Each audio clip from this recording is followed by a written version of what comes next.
Hey guys, what's up? I hope you are doing well. So इस video में हम क्या जानकारी लेंगे, बीए हिस्ट्री ऑनर्स के क्या सिलेबस होते हैं।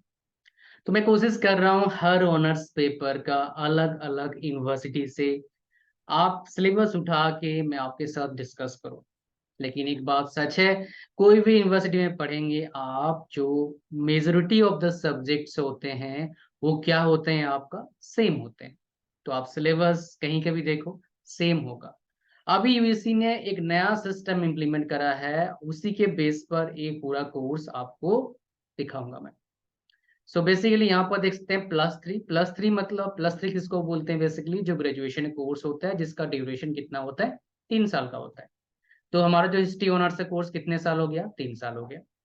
तो ये ईयर वाइज नहीं होता आजकल, मैक्सिमम यूनिवर्सिटीज, जब अब तक जितने यूनिवर्सिटीज देखा हर जगह पर क्या होता है आपका, सेमेस्टर वाइज क्या होता है, एग्जामिनेशन होता है।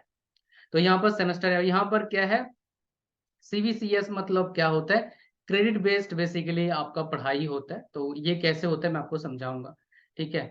So I will share in detail. So यहाँ पर क्या है आपका, देखिए ये आपका सब्जेक्ट है। सो इस तरह क्रेडिट बेस्ड सिस्टम को क्या बोलते हैं, सीबीसीएस बोलते हैं, ठीक है। ये यूजीसी ने अभी रिसेंटली इसको काफी टाइम नहीं हुआ है इसको इम्प्लीमेंट करते हुए। तो टोटल सब्जेक्ट्स हमारे पास कितने होते हैं अगर देखेंगे इस आर्ट्स में, हिस्ट्री ऑनर्स में, आपके जो कोर होंगे वो कितने होंगे, आपका 14 होगा। इसके बाद डीएससी, डीएससी क्या होता है आपका, डिसिप्लिन स्पेसिफिक इलेक्टिव, ये भी कोर जैसा ही होता है। कितने होते हैं, 4 होते हैं, 14। बाकी कितने हो गए आपके पास, 8 हो गया। तो टोटल सब्जेक्ट कितने हो गए पूरे आपका 3 साल में, 26 टोटल सब्जेक्ट्स है। मार्क्स टोटल कितने हो गए आपका, 26 मार्क्स हो गया, ठीक है। और इसमें क्या होता है आपका, ये आपका सेमेस्टर वाइज है, बताऊंगा आपको। यहाँ पर शॉर्ट फॉर्म को देख लीजिए। डीएससी क्या होता है, डिसिप्लिन स्पेसिफिक इलेक्टिव हो गया, मतलब जो डिसिप्लिन है आपका, जो हिस्ट्री ऑनर्स है उससे रिलेटेड चीजें होगा। AEC ability enhancement compulsory course, जो एबिलिटी को एनहांस करेगा आपका, स्किल को डेवलप करने के लिए। एसईसी एंड जनरिक इलेक्टिव, मतलब जनरली जो जनरल सब्जेक्ट है बेसिकली, उसमें आपके पास कई सब्जेक्ट आ जाएंगे, चूज करना होगा। सेमेस्टर वन का स्ट्रक्चर देखते हैं। 2 कोर है और एक जीईए है, मतलब जनरल जनरिक इलेक्टिव आपका एक कोर्स, बी सी शायद ऐसे होगा। उसके बाद एईसी क्या है, इन्वायरमेंटल स्टडीज है। तो आपके पास टोटल पेपर कितना हो गया, 4 हो गया। यहाँ पर आपके पास क्रेडिट पॉइंट इतने हो गए, आपके पास मार्क्स कितने हो गए, 400 हो गया। अगर हम बात करेंगे सेमेस्टर टू में क्या है, कोर 2 है, जीईबी है, जनरल इलेक्टिव बी है आपके पास, सेकंड वाला आ गया। एईसीसी क्या आ गया आपका, कम्युनिकेशन। उसके बाद किसी भी आपका लैंग्वेज में, यहाँ पर ओडिया है, हिंदी है, उर्दू है, एई है। तो यहाँ पर 4 आ गया। आगे हम बात करें सेमेस्टर 4, तो यहाँ पर 3 आ गया आपका, कोर सब्जेक्ट आ गया। एक जेनरिक इलेक्टिव ए आ गया। उसके बाद एसईसी मतलब स्किल एनहांसमेंट कोर्स आ गया, इंग्लिश कम्युनिकेशन। फोर्थ नंबर पर कोर 3 आ गया, जीबी आ गया। उसके एसईसी, एसईसी में क्या है, मॉडर्न ऑफिस मैनेजमेंट, मतलब यहाँ पर कंप्यूटर से रिलेटेड मेरे हिसाब से पढ़ाएंगे, सॉफ्टवेयर सिखाएंगे आपको, एमएस ऑफिस मोस्ट प्रोबेबली। तो ये आपका हो गया 500 नंबर का। तो एक बात ध्यान देने की बात है, फर्स्ट ईयर में 800 का होता है, सेकेंड ईयर में कितने होते हैं, 1000 का होता है, एंड थर्ड ईयर में कितने होते हैं, 800 का होता है, ठीक है। तो बल सेकेंड ईयर में 10 सब्जेक्ट पढ़ते हैं, फर्स्ट ईयर में कितने सब्जेक्ट पढ़ते हैं, 4 4 8 सब्जेक्ट पढ़ते हैं। और लास्ट सेकेंड मतलब आपका लास्ट ईयर में कितने पढ़ते हैं, आपका 8 सब्जेक्ट पढ़ते हैं, ठीक है। सो ये आपका टोटल बेसिकली सब्जेक्ट कितना होता है, 26 सब्जेक्ट्स होता है। तो देखते हैं कोर में क्या बेसिकली है।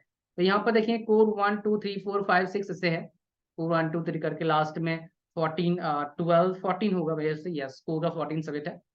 आगे था यहाँ पर कोर 1 क्या है, हिस्ट्री ऑफ इंडिया। यहाँ पर काफी इंटरेस्टिंग है, अगर आपको हिस्ट्री पसंद है तभी आपने हिस्ट्री ऑनर्स लिया होगा, काफी अच्छा मजा आता है पढ़ते हुए, ठीक है। और तो reconstructing ancient Indian history, pre history.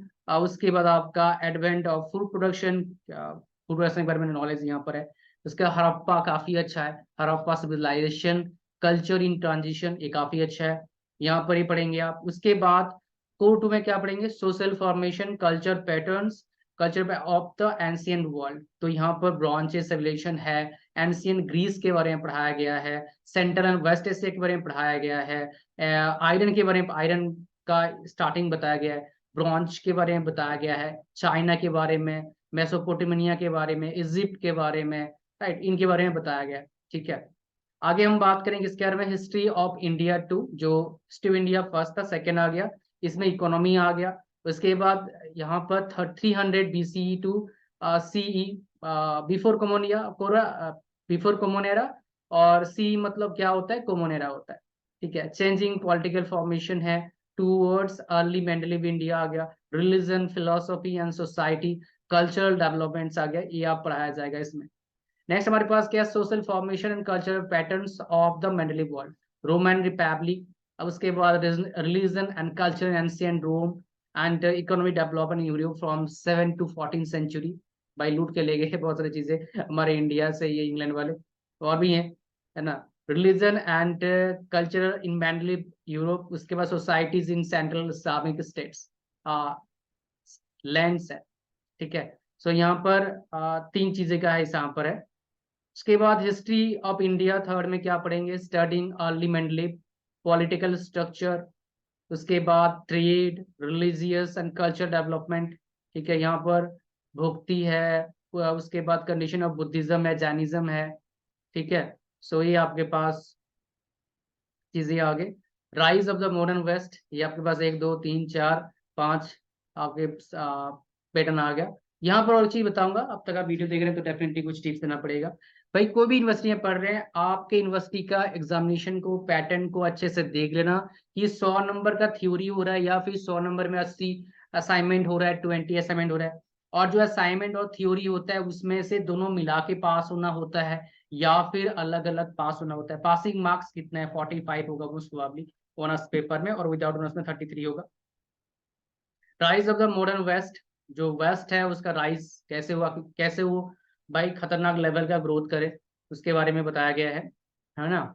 उसके बाद हिस्ट्री ऑफ इंडिया फिफ्थ में, sources, historiography, establishment of Mughal rules, Mughal rule consolidation, उसका सोसाइटी, इकोनॉमी, कल्चरल आइडियल्स आ गए यहाँ पर, जमींदार वाला हिसाब किताब यहाँ पर भी है। उसके बाद scope, history, tradition, history writing, interdisciplinary practice, modern theories and historical method से भी है। उसके बाद फ्रेंच रिवोल्यूशन, यहाँ पर यूरोपियन के बारे में बताया गया, यहाँ पर काफी कुछ है, नेशनल इंटरनेशनल बहुत कुछ है हिस्ट्री के बारे में यहाँ पर। उसके बाद जो कॉलोनियल पावर, मतलब इंडिया में कैसे वो अंग्रेज आए उसके बारे में, कॉलोनी बनाया हमारे को। ठीक है, उसके बाद कल्चर चेंजेस है यहाँ पर, गांधीयन है। उसके बाद न्यू स्टेट के बारे में बताया गया है। नेक्स्ट यहाँ पर लिबरल डेमोक्रेसी आ गया। उसके बाद वार बहुत सारे दिखा रखा है यहाँ पर, है ना। बहुत सारे यहाँ पर और भी हिस्ट्री बताना चाहिए था, और भी अंपायर के बारे में वो बताया नहीं यहाँ पर। ठीक है, पता नहीं क्यों, अब जिसने बनाया उसको पता होगा। और उसके बाद मेंडली ओडिशा के बताया गया, अच्छी बात है यहाँ पर आया है। उसके बाद बुद्धिज्म, जैनिज्म के बारे में बताया गया, बिकॉज यहाँ पर अच्छा खासा है। भक्ति मूवमेंट इन ओडिशा के बताया गया, मुगल एडमिनिस्ट्रेशन, मराठा एडमिनिस्ट्रेशन बताया गया यहाँ पर। इसका impact on Odisha economic condition. ठीक है, उसके बाद कॉलोनिज्म इन ओडिशा, ब्रिटिश वाला। उसके बाद यहाँ पर ये आ गया। ठीक है, great, thank you very much. उसके बाद रिकॉन्स्ट्रक्ट, लाइक कर देना भाई वीडियो को। रेजिस्टेंस रिफॉर्म है, यूएस यूएस इंपीरियलिज्म है। ये आपका हो गया बेसिकली कंप्लीट, मेरे हिसाब से हो गया ना। नहीं, ये भी कंप्लीट नहीं हुआ है। यहाँ पर एनवायरमेंटल स्टडीज आएगा यहाँ पर। एनवायरमेंटल स्टडीज काफी इंपॉर्टेंट है, बिकॉज इससे क्या होता है ना, आपका बोल सकते एक तरह का एनवायरमेंट में आपको पता लगता है, आपको पता लगता है पेड़ पौधों का क्या इंपॉर्टेंस है। ये काफी ज्यादा इंपॉर्टेंट है। आजकल हम समझते नहीं भाई कितना पेड़, जैसे मतलब आप गांव में रहते हो तो पेड़ पौधे जरूर लगाइए। हर, जैसे बारिश का मौसम होता है उससे पहले लगाना शुरू कर दो, काफी अच्छा पेड़ दोगे। नीम का पेड़ लगाओ, शुद्ध वातावरण के लिए काफी इंपॉर्टेंट है, आपके हेल्थ के लिए, आसपास पड़ोस के हेल्थ के लिए, इवन पूरा वर्ल्ड के कल्याण के लिए। तो उसके लिए भाई साहब एनवायरमेंटल स्टडीज को जानना बहुत जरूरी है। कंजर्वेशन ऑफ वाटर का जरूरी है, ग्रास रूट लेवल पर कैसे आप इंप्रूवमेंट कर सकते हैं उसके बारे में जानना बहुत जरूरी है। ये आपका पूरा बहुत से लोगों को समझ में नहीं आ रहा होगा, है ना। इसके बाद उड़िया में बताया गया है, वो लैंग्वेज उड़िया है इसीलिए समझ नहीं आ रहा होगा आपको। उसके बाद आपका क्या है, कम्युनिकेशन पर यहाँ पर इंग्लिश का बताया, इंग्लिश का है एंड हिंदी का भी है, उसके बाद आपका इंग्लिश कम्युनिकेशन का है यहाँ पर, ठीक है।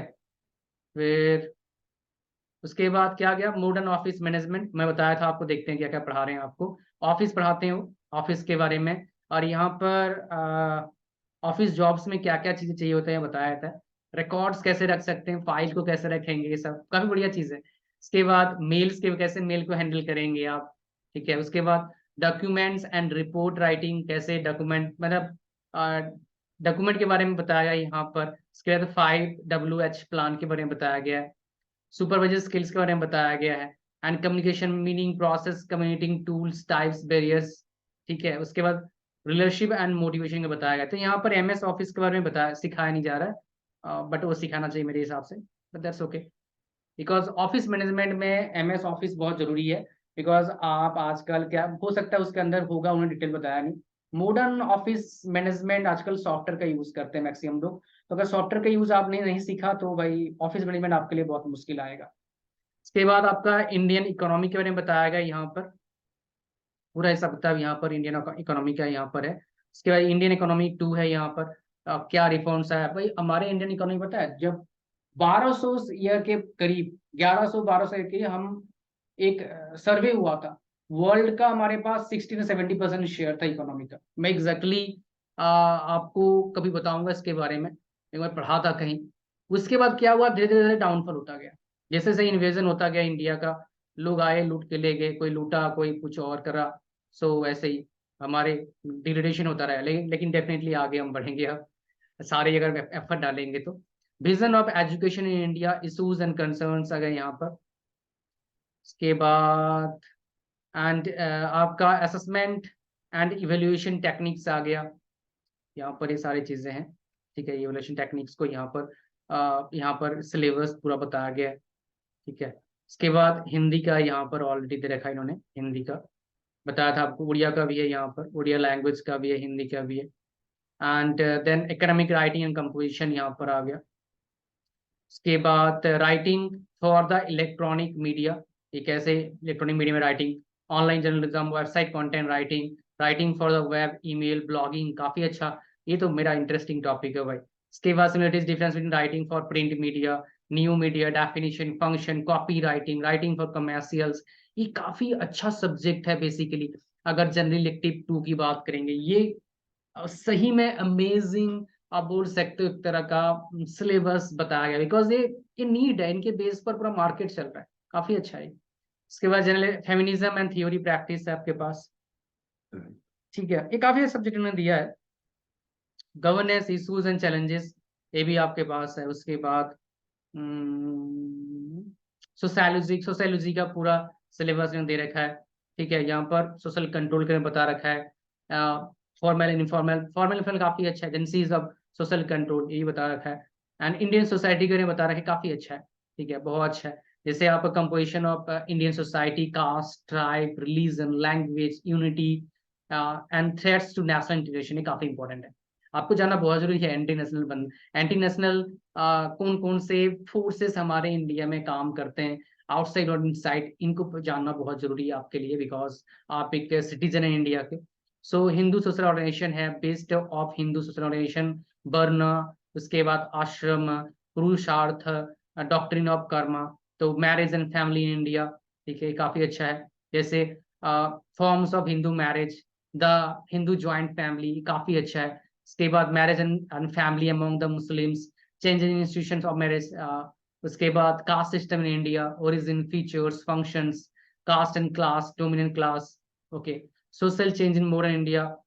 उसके बाद वेस्टर्नाइजेशन, सेक्युलराइजेशन, उसके बाद मॉडर्नाइजेशन एंड संस्कृतिजाइजेशन, संस्कृति। उसके बाद moral teaching and basics of Sanskrit, ये संस्कृत के बारे में है, ओके। सो ये था पूरा आपका हिसाब किताब उत्कल यूनिवर्सिटी का। मुझे काफी अच्छा सिलेबस लगा, काफी मॉडर्न सिलेबस है। वल्दो चेंजेस करते रहना चाहिए, but definitely I am impressed with the syllabus. Overall काफी अच्छा मुझे लगा सिलेबस इनका, हिस्ट्री ऑनर्स का। सो ये था पूरा video. Thank you very much watching this video. Like, share, comment, subscribe. God bless you all. Bye bye और थैंक यू वेरी मच।